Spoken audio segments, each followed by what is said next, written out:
Ce programme est financé par les amis et partenaires du ministère de Joyce Meyer. L'espérance biblique est une attente positive que quelque chose de bien est sur le point de se produire à n'importe quel moment de ma vie.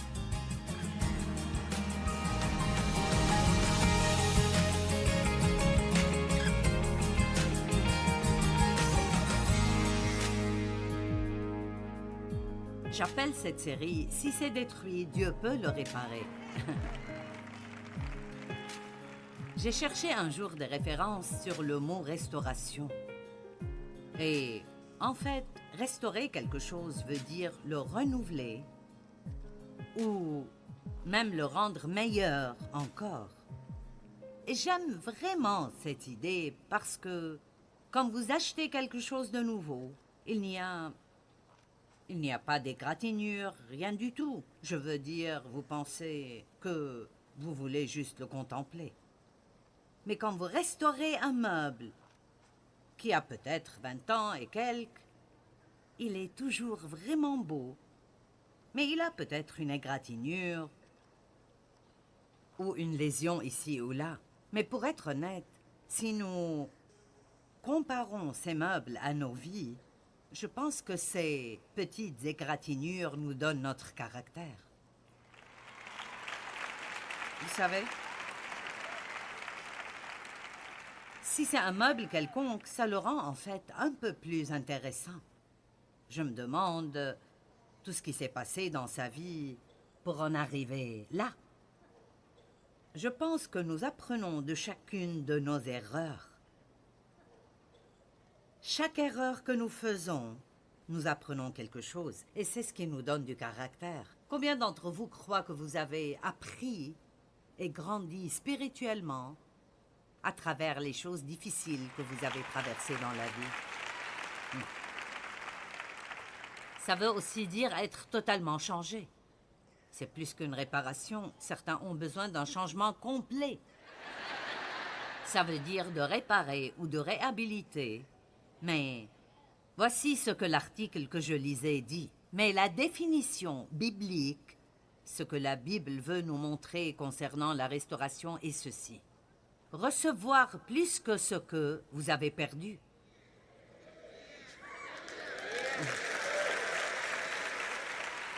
C'est un message de bonne nouvelle ce soir. Un état final meilleur que l'état initial. Wow! Dieu bénit les gens pour leur foi en leur donnant plus que ce qu'ils avaient avant. Et j'ai dit cela plusieurs fois, mais je suis sûre que certains ici ressentent cette même chose. Je ne sais pas comment dire cela d'une façon qui paraît logique, mais je crois en fait que j'ai une meilleure vie et je suis une meilleure personne à cause de ce que j'ai traversé dans mon enfance que celle que j'aurais si mon enfance avait été merveilleuse. Est-ce que vous avez jamais eu de la peine et vous essayez de parler à quelqu'un de cette peine et c'est clair qu'ils n'ont aucune idée de ce que vous dites parce qu'ils ne sont jamais passés par cela? Et vous le savez parce qu'ils essayent de dire quelque chose et ce n'est jamais ce dont vous avez besoin. Ça me fait vraiment mal quand quelqu'un commence à me prêcher l'un de mes sermons, quand j'ai de la peine. Et ils disent, « Eh bien, tu sais, tu dis dans tes sermons. Allez, pratique ce que tu prêches. » Mais quand vous avez été blessé, quand vous êtes passé par quelque chose de vraiment difficile et quelqu'un vous demande de l'aide, il y a tout un autre niveau de compréhension et tout un autre niveau de compassion que vous ne pouvez donner à personne si tout est une théorie dans votre tête et vous n'avez rien dû mettre en pratique dans votre vie. Donc parfois, quand Dieu peut vous sortir de quelque chose plus rapidement, mais il ne le fait pas, l'une des raisons pour lesquelles il nous laisse passer par des choses est pour nous équiper et nous qualifier à pouvoir le servir efficacement et avoir la capacité d'aider en fait les gens. Amen. Maintenant, nous allons regarder Deutéronome 30, 3 à 5 dans la version du Message. Et je lirai cela 2 fois, c'est si bon. Dieu, ton Dieu, restaurera tout ce que tu as perdu. Il fera preuve de compassion. Il reviendra et prendra les débris de partout où ils sont dispersés. Qu'importe combien tu te retrouves loin, Dieu, ton Dieu, te tirera de là et te ramènera à la terre que tes ancêtres possédaient. Elle t'appartiendra de nouveau. Il te donnera une bonne vie et te rendra plus nombreux que tes pères. Il y a 2 parties ici que j'aime vraiment. Dieu, ton Dieu, restaurera tout ce que tu as perdu. Tout veut dire tout. Ce n'est pas tout excepté votre chose. Et il reviendra, qu'importe combien vous vous éloignez. Il reviendra, et il vous retrouvera, et il vous prendra, et il vous ramènera à son cœur, et il restaurera tout dans votre vie qui a été brisé.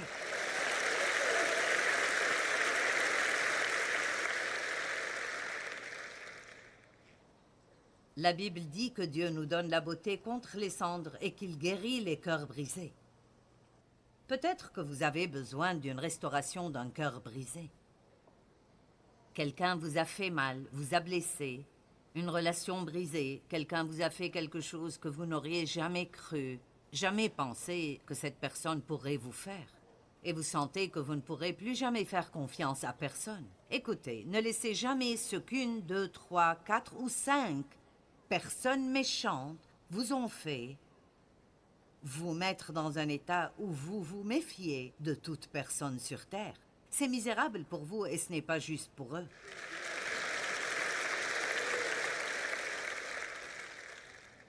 Ésaïe 61, 7. Quand je passais par le processus de guérison avec Dieu pour l'abus sexuel de mon père, je me suis accrochée à cette écriture. C'était l'un de mes passages préférés quand je sentais que je ne pouvais pas supporter un jour de plus. Ésaïe 61, 7. Au lieu de votre honte passée, vous aurez double honneur, et au lieu de l'opprobre, vous pousserez des cris de joie à cause de la part que vous aurez, car dans votre pays, vous recevrez un patrimoine double. Il y aura pour vous une joie éternelle. Alors, vous serez doublement remboursé pour votre peine. Amen. Donc, je me souviens de la honte, je me souviens de l'humiliation, la dissimulation, le sentiment d'être toujours si différente des autres. Mais ces choses maintenant, je dois vraiment faire un effort pour m'en souvenir parce que Dieu m'a donné une vie incroyable et une opportunité incroyable d'aider beaucoup de gens. Et donc, le diable pensait qu'il gagnait. Mais en réalité, il m'a donné l'équipement nécessaire pour aller et aider tout le monde.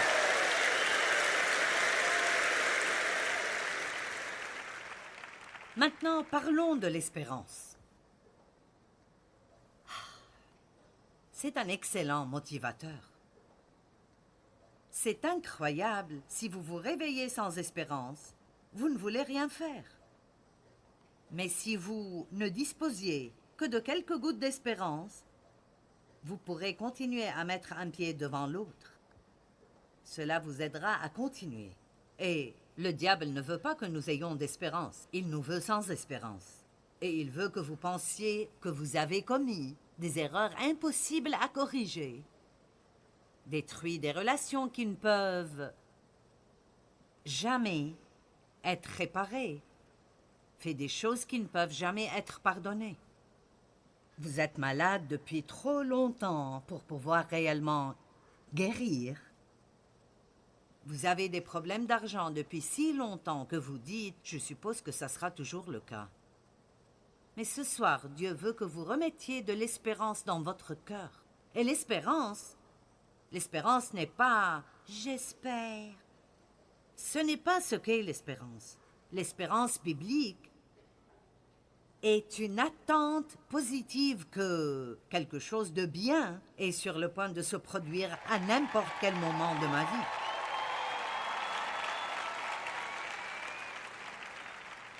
Je vais le répéter parce que c'est une force. Si vous pouvez apprendre ceci et vivre avec chaque jour, le diable ne pourra pas vous vaincre. Il sortira contre vous par un seul chemin et s'enfuira devant vous par 7 chemins. L'espérance est une attente positive que quelque chose de bon va se passer à n'importe quel moment dans votre vie. Et vous dites, eh bien, et si rien de bon ne se passe? Eh bien, alors, levez-vous le lendemain matin et recommencez.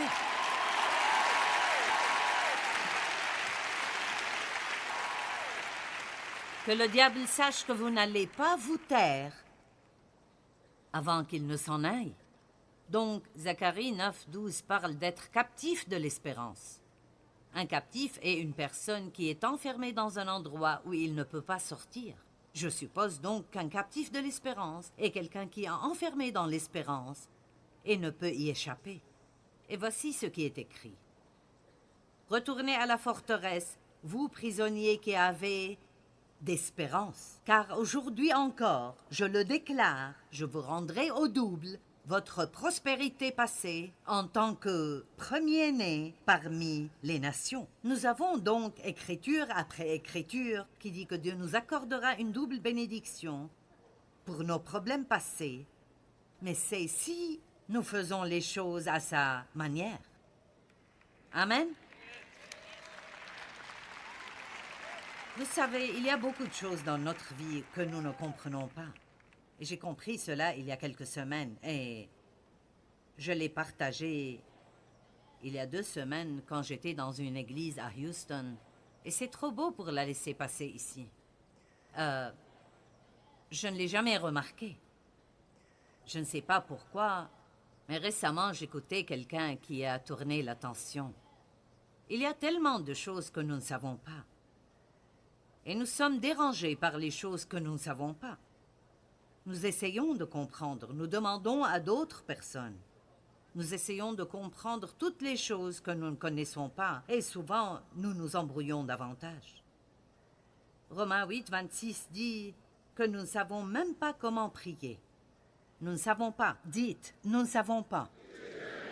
Nous ne savons pas comment prier comme il faut, alors le Saint-Esprit vient et prie à travers nous, avec des paroles et des gémissements que nous ne savons même pas comment faire sortir de notre bouche. Je suppose que c'est l'un de ces...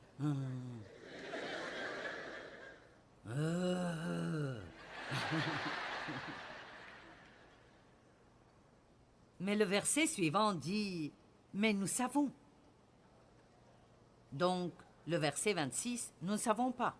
Notre situation est tellement perturbée que nous ne savons même pas comment prier. Nous ne savons pas, mais nous savons que toutes les choses concourent ensemble pour le bien de ceux qui aiment Dieu et sont appelés selon son but. Donc voici la question pour moi et pour vous. Pourquoi ne parlons-nous pas plus de ce que nous savons que de ce que nous ne savons pas? Je ne sais pas pourquoi je suis dans ce pétrin, ni pourquoi j'ai été abusée dans mon enfance, ni pourquoi j'ai 62 ans et je n'ai jamais eu de relation. Je ne sais pas, vous savez.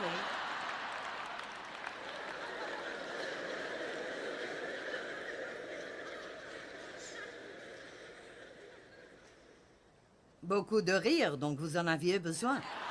Mais, vous voyez, si vous êtes une personne d'espérance, et vous n'avez jamais eu une relation, vous rencontrerez peut-être quelqu'un ici ce soir.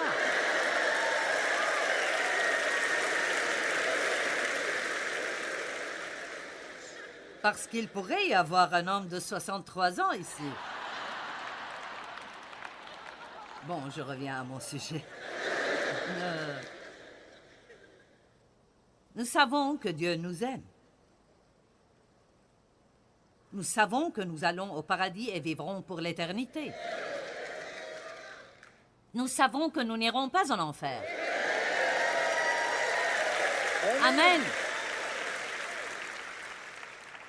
Nous savons que Jésus reviendra bientôt et très bientôt. Et nous savons que toutes les choses concourent pour le bien. Nous ne savons pas, mais nous savons. Donc concentrons-nous davantage. Pourquoi en cette année, vous ne vous concentrez pas davantage sur ce que vous savez que sur ce que vous ne savez pas, et vous aurez une année de loin meilleure.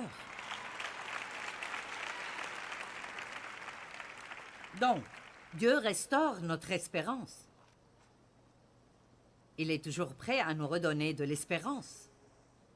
J'aime Romains 15, 13. Il dit que le Dieu de l'espérance vous comble de toute joie et de sa paix par votre confiance en lui.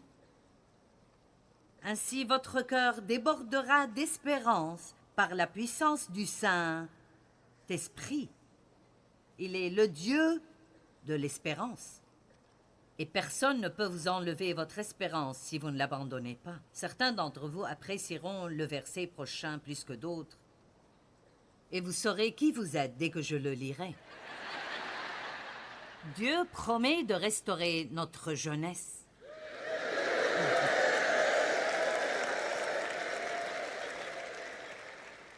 Maintenant, allez, au moins si vous avez 50 ans ou plus, vous aimez cela.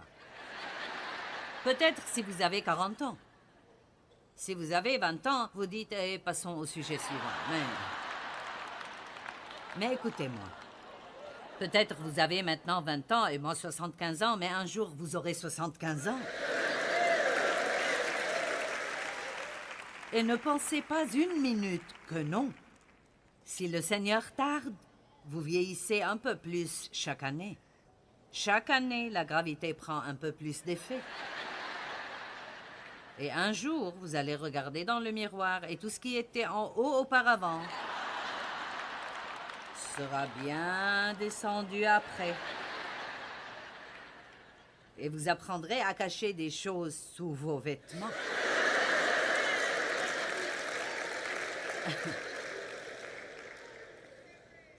Psaume 103, 2 à 6. Que tout mon être bénisse l'Éternel, sans oublier aucun de ses bienfaits. Il pardonne tes péchés et il te guérit. Il t'arrache à la tombe. C'est lui qui te couronne d'amour, de compassion et qui te comble de bonheur tout au long de ton existence. Et ta jeunesse, comme l'aigle, prend un nouvel essor.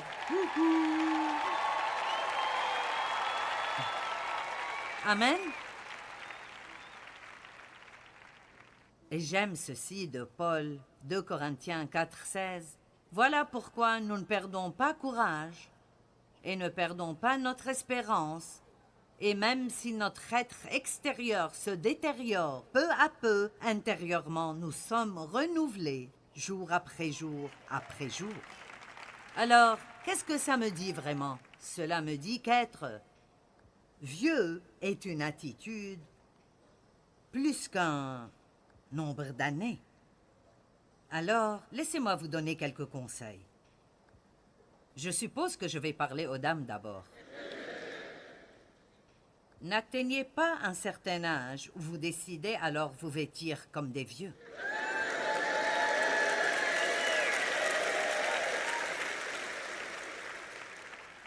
Maintenant, vous savez, si vous avez 60 ans, n'allez pas vous vêtir comme si vous aviez 12 ans ou 16 ans, mais vous... J'espère que je ne me causerai pas des problèmes, mais vous pouvez aller dans un grand magasin. Mon fils m'a fait ça un jour. Il m'a emmené faire du shopping et il a dit « D'accord, maintenant je veux que tu regardes ça, maman. » Il a dit « Tu peux faire du shopping partout ici. Tu peux faire du shopping partout ici. » Mais il a dit « Je veux que tu remarques ce qui se passe ici. » Et vous pouvez le voir. Tout devient un peu plus carré. Ça devient un peu plus... Je ne sais pas, juste plus vieux. Il a dit, « Maman, tu ne pourras jamais faire du shopping dans cette partie du magasin. Tu ne pourras faire du shopping qu'ici. » Ils pensent tous qu'ils essayent vraiment de cacher mon âge, mais je le dis à tout le monde alors. Ne parle pas comme une vieille. Je suis si vieille. Tout est en train de s'effondrer. Tout fait mal. Je ne peux pas faire ça, je suis trop vieille. Gardez un sens de l'aventure. Plus vous vieillissez, plus vous devez essayer quelque chose de nouveau de temps en temps. Allez, sortez de votre boîte et faites quelque chose de nouveau. Je me fiche de si vous allez au travail par un chemin différent. Au moins, ce sera quelque chose de nouveau, vous savez. Si vous portez des chaussettes noires tous les jours de votre vie, essayez-en des marrons. Faites quelque chose. Faites quelque chose qui vous fait peur. Vous savez qu'être vieux est un état d'esprit. Gardez un esprit jeune, gardez une âme jeune, et en réalité, votre corps fonctionnera mieux si vous le faites. Plus vous pensez vieux, plus vous semblerez vieux. Et plus vous en parlez, plus les gens sont d'accord avec vous. Donc Dieu restaure notre jeunesse. J'aime ça, j'aime beaucoup ça. Père, s'il y a des gens qui ont besoin que leur jeunesse soit restaurée, en particulier pour avoir une attitude de jeunesse, s'ils ont une attitude aigre, une attitude vieille, une attitude d'abandon, je prie pour que tu leur donnes une nouvelle attitude fraîche, pour qu'ils soient jeunes à l'intérieur, au nom de Jésus. Amen.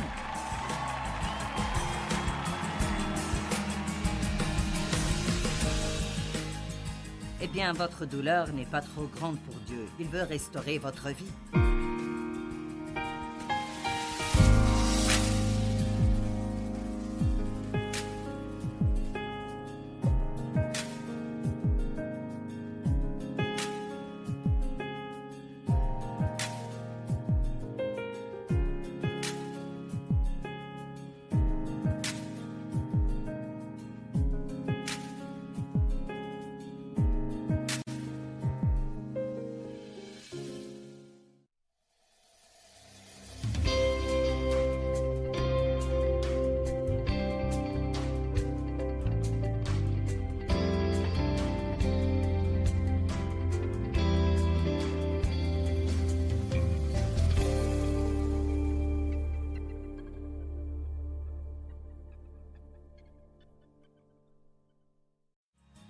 Ce programme est financé par les amis et partenaires du ministère de Joyce Meyer.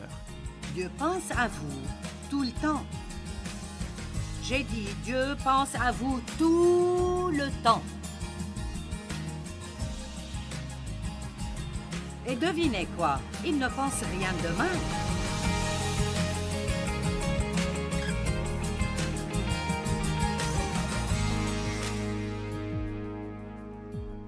J'appelle cette série « Si c'est détruit, Dieu peut le réparer ». J'ai cherché un jour des références sur le mot « restauration ». Et en fait, restaurer quelque chose veut dire le renouveler ou même le rendre meilleur encore. Et j'aime vraiment cette idée parce que quand vous achetez quelque chose de nouveau, il n'y a pas d'égratignure, rien du tout. Je veux dire, vous pensez que vous voulez juste le contempler. Mais quand vous restaurez un meuble qui a peut-être 20 ans et quelques, il est toujours vraiment beau. Mais il a peut-être une égratignure ou une lésion ici ou là. Mais pour être honnête, si nous comparons ces meubles à nos vies, je pense que ces petites égratignures nous donnent notre caractère. Amen. Eh bien, c'est une excellente section. Dieu restaure notre âme. Wow! Psaume 23:3, il rafraîchit et restaure mon âme, ma vie. Il me guide sur la bonne voie à cause de son nom. Notre âme est tout ce qui est en nous. C'est tout ce que vous ne voyez pas, mais c'est vraiment plus important que ce que vous voyez. Peu importe votre apparence extérieure, si vous êtes misérable à l'intérieur, vous êtes toujours misérable. Et notre âme implique notre esprit, notre façon de penser. Vous pouvez vivre une bonne vie en pensant d'une bonne façon et vous pouvez rendre une bonne vie moche en pensant d'une mauvaise façon. C'est l'attitude. Quelle sorte d'attitude avez-vous concernant les choses et la vie? Et ne pensez pas que je n'ai pas l'occasion de pratiquer ce que je prêche. Juste parce que nous prêchons ces choses, ne pensez pas que nous n'avons pas beaucoup d'opportunités de vivre cela. Nous devons toujours prier pour être forts intérieurement. C'était l'une des prières de Paul pour l'Église. Éphésiens 3,16, afin qu'il vous donne selon la richesse de sa gloire, d'être puissamment fortifié par son esprit dans l'homme intérieur, votre âme et votre personnalité les plus profondes.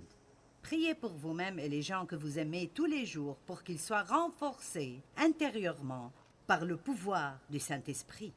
L'esprit fort de l'homme le soutient dans la maladie et la peine. Si vous êtes fort à l'intérieur, vous surmonterez tout ce qui viendra contre vous de l'extérieur.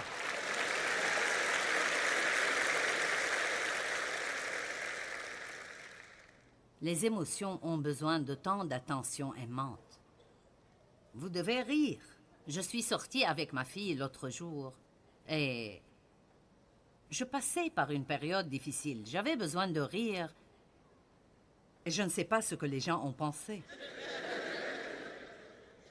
Je veux dire, je rampais pratiquement dans un magasin, je riais si fort. Je veux dire, rien n'était drôle, tout était marrant. C'était juste drôle parce que c'était drôle. Et puis je riais parce que je riais. Et ma mère a dit, ma fille a dit, les gens vont penser que tu es saoul. Et s'ils savaient qui tu es, j'ai dit, ils penseront que je suis heureuse. Et je me suis sentie comme un placard poussiéreux qui avait été aéré pour la première fois depuis longtemps.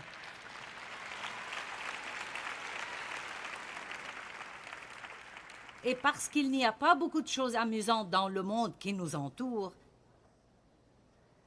il faut en créer. Je vais donc vous donner une suggestion pour commencer, et je ne plaisante pas quand je dis cela. Souriez plus. Souriez, souriez quand vous êtes seul.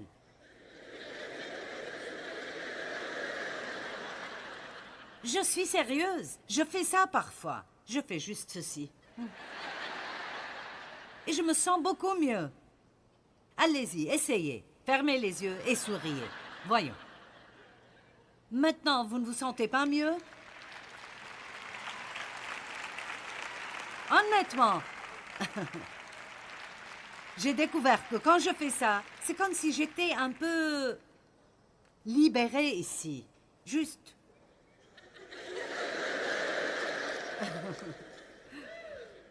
C'est à prendre ou à laisser. Matthieu 11, 28. Venez à moi, vous tous qui êtes fatigués et chargés et stressés, et je vous donnerai du repos.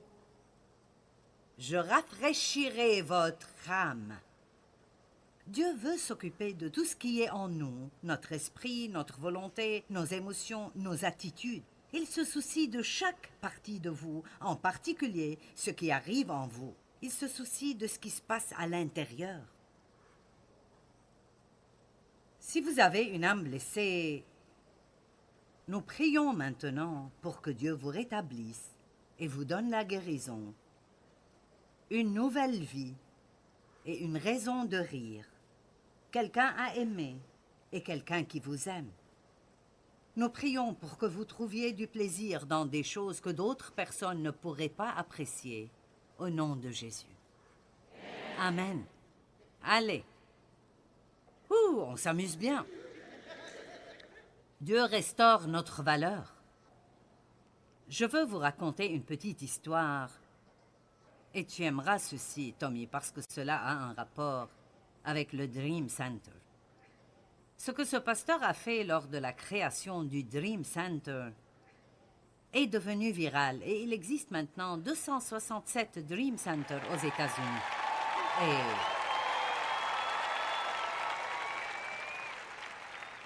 Et nous en avons un à St. Louis. Je pense que nous avons probablement été des premiers à en construire un. Et il a dit que c'est l'un des plus grands. Et Dave a rencontré un homme à Starbucks l'autre jour. Et le gars a fini par venir et me parler aussi. C'était un homme bien habillé. Et il a dit, « Je suis diplômé de votre hospice pour hommes au Dream Center il y a 8 ans. Maintenant, si vous êtes dans notre hospice pour hommes au Dream Center, c'est que vous êtes probablement venu de la rue. Accro à la drogue ou l'alcool, vous venez peut-être de sortir de prison, mais vous n'avez pas de maison. Vous êtes là parce que vous avez touché le fond, d'accord? Donc, 8 ans, il possède maintenant sa propre entreprise. Il est marié. Sa femme et lui ont fait des voyages missionnaires et viennent maintenant d'établir une toute nouvelle église dans notre ville.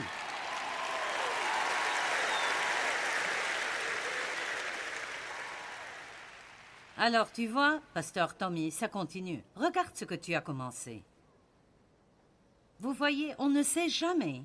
Quand vous faites un pas positif pour obéir à Dieu, vous ne savez jamais ce que les conséquences peuvent être.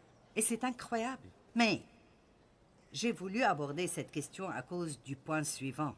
Et c'est que Dieu veut restaurer votre valeur. Et donc, je ne sais pas si c'est Dave qui lui a demandé ce qui l'avait le plus aidé, mais il a dit, « Quand j'ai entendu Joyce dire que Dieu n'est pas fâché contre nous, que nous sommes la justice de Dieu en Christ et qu'il nous aime, cela a changé ma vie. Je ne savais pas ça. Des choses que nous prenons pour acquis tout le temps, et le monde est rempli de gens à qui personne n'a jamais dit que Dieu les aime. Je pense que la plupart des gens vivent avec ce petit sentiment vague que Dieu est énervé contre eux. En quelque sorte, peut-être que vous passez « Je n'ai pas bien prié, je n'ai pas fait cela ». Combien d'entre vous sentez parfois que « Je sais que quand c'est une mauvaise chose, vous ne voulez pas lever la main. » Mais j'ai vécu cela pendant de nombreuses années. Vous savez, le diable me rappelait toujours une autre chose que je n'ai pas faite.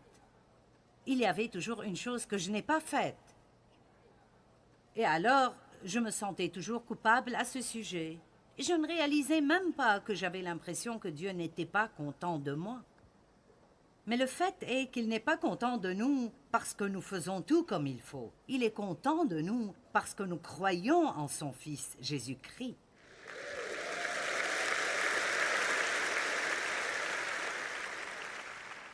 Écoutez-moi.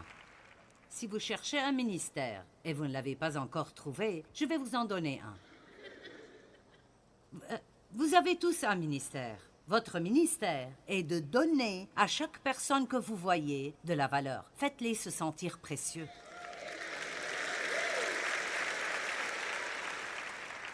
Sourire à quelqu'un leur donne le sentiment d'être précieux.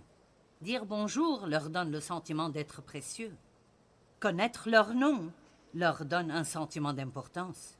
Je ne suis pas très doué pour cela, mais Pasteur Mike connaît le nom de tous ceux qui travaillent pour nous et probablement la moitié des noms des personnes présentes ici. Il fait vraiment cela très bien. Il y a des gens qui travaillent pour moi depuis 10 ans et dont je ne connais toujours pas le nom. Je suis pas bonne dans ce domaine. Je reconnais les visages, mais pas les noms. Mais c'est bien d'essayer de se souvenir des noms des gens parce qu'ils se sentent importants. J'ai entendu cela et je pense que c'est vrai.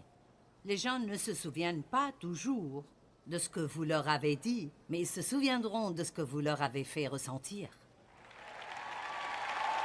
N'est-ce pas bon? Pensez simplement. Maintenant, vous avez un ministère à temps plein. Partout où vous allez, faites de sorte que quelqu'un se sente précieux. Et vous voulez la vérité? Je pense que ces genres de ministères, à bien des égards, sont plus importants que ce genre de ministère. Oui, la prédication, l'enseignement et l'adoration sont importants, mais l'endroit où les gens vivent, où ils souffrent, est dehors dans la rue. C'est là où la plupart d'entre eux sont. Ils ne sont pas ici ce soir, ils sont quelque part et vous en rencontrerez un ou deux ou trois ou quatre demain. Pourquoi ne pas faire en sorte que la femme qui vérifie vos achats se sente précieuse? Merci pour ce que tu fais, j'apprécie ton travail. Au lieu de, si elle est un peu lente,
puis se retourner pour qu'elle puisse voir le tatouage de Jésus.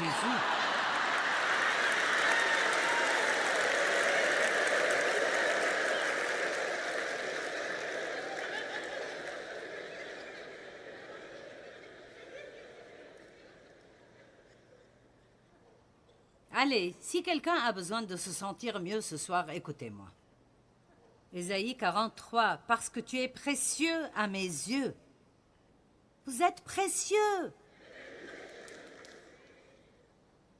Nous disons cela au bébé. Tu es si précieux. Mais Dieu vous le dit ce soir, vous êtes si précieux. Tu as du prix pour moi et je t'aime. Je t'aime. Dieu vous aime. Vous êtes unique en votre genre. Pas de copie avec Dieu. Ce n'est pas un hasard. Il vous a volontairement créé dans le ventre de votre mère, et cela de ses propres mains. Psaume 139, 13 à 18, nous allons les regarder car ils sont vraiment excellents.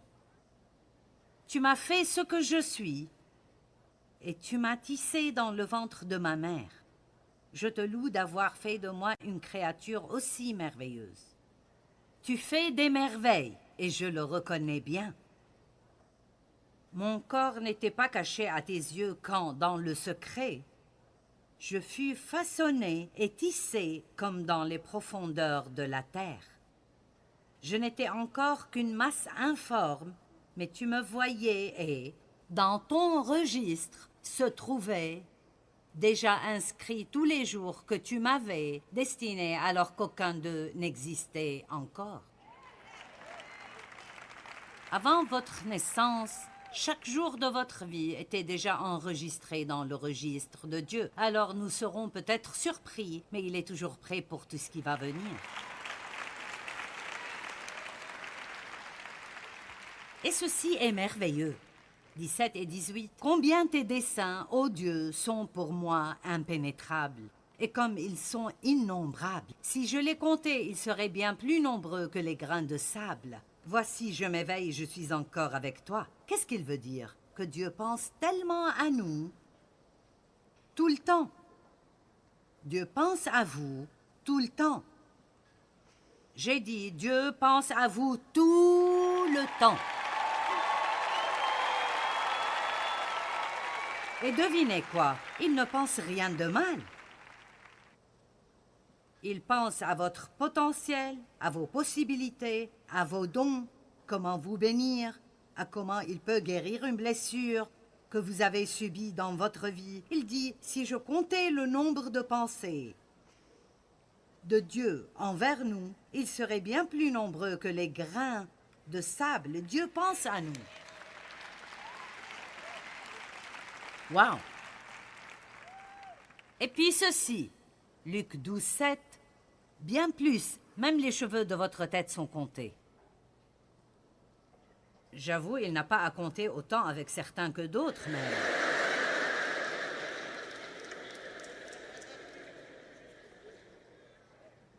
Maintenant, j'aime mes enfants, mais je n'ai pas compté leurs cheveux. Le psaume 56, 8 dit « Mes larmes même tu les gardes dans ton outre. Leur compte est inscrit dans ton livre. » Aïe! Si nous voulons y croire parce que ce n'est pas un conte de fées, je veux dire, quel genre de relation Dieu veut-il que nous ayons avec lui? Mon Dieu! Il dit, tu es précieux. Je sais combien de cheveux tu as sur la tête. J'ai écrit chaque jour de ta vie dans mon livre. Avant même que l'un d'entre eux n'arrive, je m'occupe de toi. J'ai mis chaque larme que tu as pleurée dans mon outre, et à chaque fois que tu as eu de la peine, je l'ai enregistré dans mon livre. Et nous savons que toute chose concourt au bien.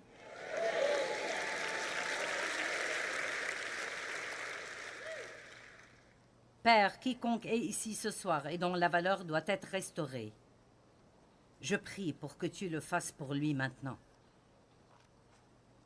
Aide-le à vraiment écouter ce que je viens de dire et à le prendre pour lui-même, car ça contient un pouvoir de guérison au nom de Jésus. Amen. Maintenant, je vais aller rapidement parce que je veux arriver à la dernière, ce que je ne fais pas normalement, mais nous allons essayer. Dieu restaure notre confiance. Philippiens 3.3 dit que nous ne plaçons pas notre confiance en la chair, mais nous mettons toute notre confiance en Jésus-Christ. Philippiens 4.13 dit « Je peux faire tout ce qu'il m'a appelé à faire grâce à celui qui m'élève et me fortifie. » Je suis autosuffisant dans la suffisance du Christ. J'aime cela. Je suis prêt à tout et peux tout faire à travers lui qui me donne une force intérieure et une paix confiante. Maintenant, écoutez. En fonction de ce que je lis ici, vous pouvez et vous êtes. 1 Jean 5,14. Et voici quelle assurance nous avons en tant que croyants en lui devant Dieu. Si nous demandons quelque chose qui est conforme à sa volonté, conforme à son plan et son but, il nous écoute.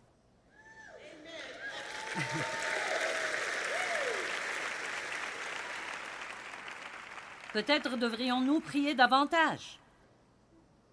Maintenant, je veux vous parler de David et Goliath. C'est vraiment une histoire incroyable. 1 Samuel 17,40. Il prit son bâton de berger en main et choisit dans le torrent 5 cailloux bien lisses qu'il mit dans le sac de berger qui lui servait de besace.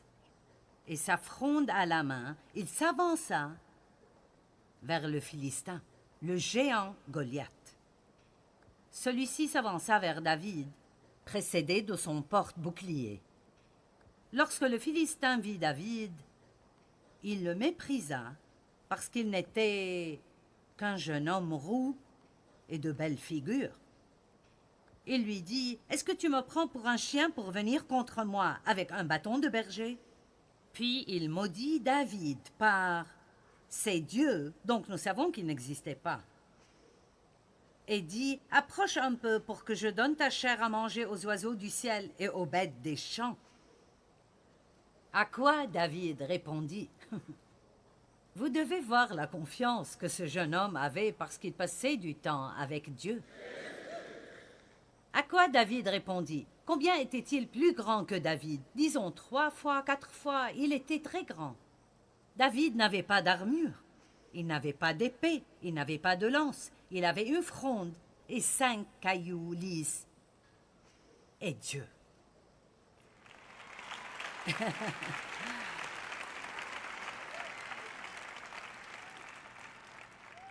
À quoi David répondit. Tu marches contre moi avec l'épée, la lance et le javelot, et moi je marche contre toi au nom de l'Éternel, le Seigneur des armées célestes, que tu as insulté. Aujourd'hui même l'Éternel me donnera la victoire sur toi, je t'abattrai, et avant ce soir je donnerai les cadavres des soldats philistins à manger aux oiseaux du ciel et aux bêtes sauvages de la terre. Alors toute la terre saura qu'Israël a un Dieu.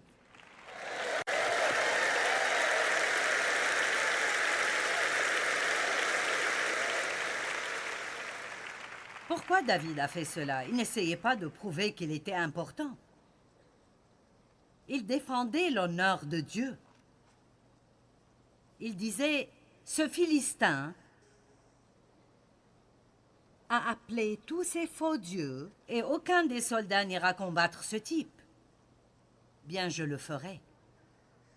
Parce qu'il était assez avec Dieu dans ses chants pour savoir qu'il avait confiance en Dieu. Et vous savez ce qui s'est passé? Ils ont vaincu. Dieu est notre confiance. Combien ont besoin de restaurer leur confiance? Vous savez, la confiance est vraiment de faire ce que vous pensez devoir faire, même si vous devez le faire dans la peur. Vous savez, le courage n'est pas de ne pas avoir peur. Le courage est un pas en avant malgré la peur. C'est là que vous êtes courageux, quand la peur est là et vous dites « je ne vais pas te laisser m'arrêter ». Je prie pour les personnes qui ont perdu confiance, les personnes extrêmement timides au point que cela les empêche de faire ce qu'elles veulent. Les gens qui sont anxieux, ceux qui sont peut-être sortis et qui se sentent ridicules, alors ils se sont retirés et ne ressortiront plus. Je prie pour que le courage vienne sur cette foule et que les gens fassent plus en ton nom et pour ta gloire qu'ils ne l'aient jamais fait auparavant, au nom de Jésus. Amen.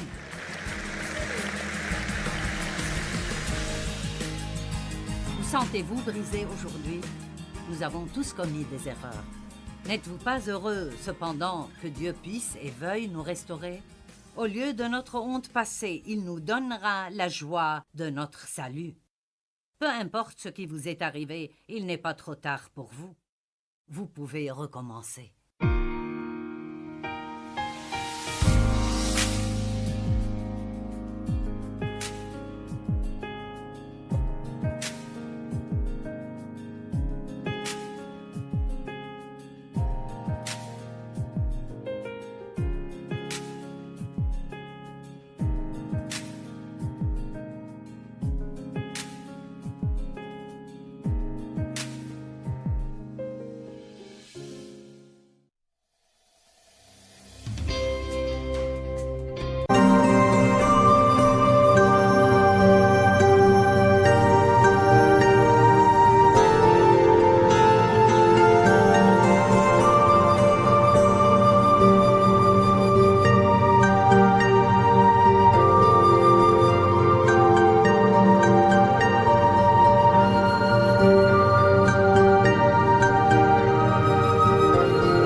khắp phương trời vẫn nhớ tới quê hương. Người về đây thăm làng Trù quê mẹ và làng Sen quê cha, xúc động bồi hồi người rơi giọt lệ, thương mái nhà tranh thương đất mẹ nghèo.